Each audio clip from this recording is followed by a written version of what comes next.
So you've been running ads to multiple audiences and regularly hit 5% CTR or more. But when you use the same strategies targeting online coaches, the best you pull off is 2.9 CTR.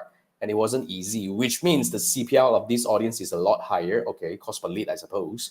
Is that normal? Would you say this is due to the sophistication of the market versus others? Or am I missing anything now?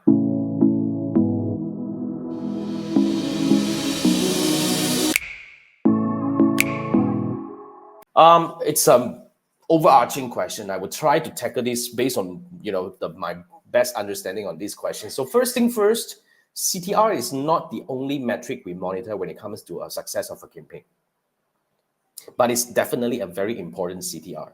I've seen so many campaigns that is not doing good with good CTR, because you see, especially like back then, I hope that you're not using such content that is hokey, maybe like with the animal falling down and out of sudden switch into your message and all that. Those are lousy ads, to be frank. You have really high hook rate, good CTR, but you get the wrong audience in, and when you get the wrong audience in, it's harmful to your ads account, it's harmful to your pixel and everything, because I have this saying, rubbish in, rubbish out, right? So if you keep bringing the wrong audience to your Facebook ad account, to your landing pages and all that, Meta will understand wrongly, and they would interpret wrongly about people that you are looking for. So it's gonna hurt the whole thing. I've got a client who have been drawing the wrong audience to the ads manager, to the pixel, to the website. They have to restart the whole pixel, because the old pixel has been learning the wrong audience, and it's really it's a painful way to do this thing.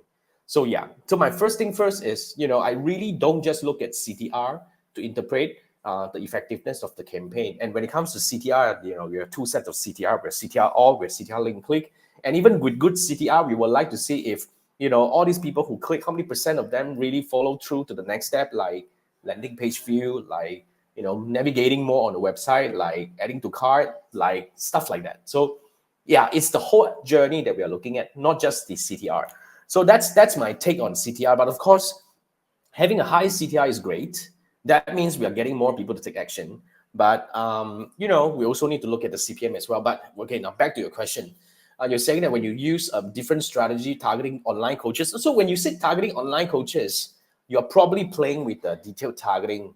And yes, that would actually affect, because you also have to monitor your CPM. For certain audiences or certain segments, CPM might be higher, or CPM is low, but the CTR is higher. I mean, there are different combination of metrics that would appear. So I would say the harder the audience are, the lower the CTR it might become, because usually, let's say you talk about the sophisticated audiences, usually they are less likely to click on that. Like, for example, I see a lot of ads targeting me to talk about, coaches, let's do this, consultants, I will transform your sales. I would never click on this ad, but well, it comes to me because of my browsing habit or whatever profile that I have with Meta.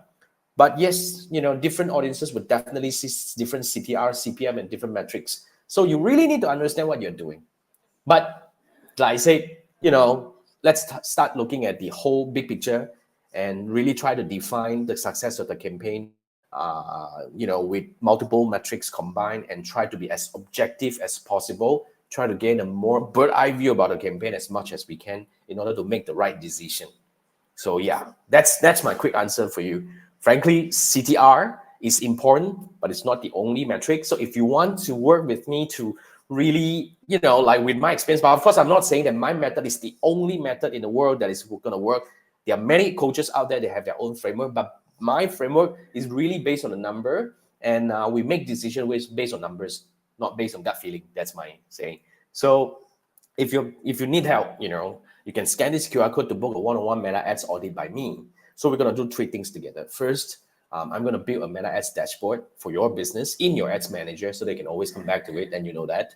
And after that, once we build, we will interpret the data together. So that's where I would help you to, grasp. You probably know it already, but how do we actually see based on the, like the action funnel, customer journey and all that? I would definitely give you a better picture. So once we see the better picture, the big picture, we are able to draw so-called build hypothesis, and we'll be able to build a plan. So I'll give you a steps of, let's say, a few steps to take. Like, let's say, let's try this first. and see if it works. If it works, then go on, you know. Otherwise, let's test the second step, you know, and see whether it does take your campaign or improve your campaign performance. So these are all the things that we can do together. It's just 30 minutes, but you'll be surprised what we can do in 30 minutes. So if that's what you're looking for, scan this QR code, and I look forward to work with you.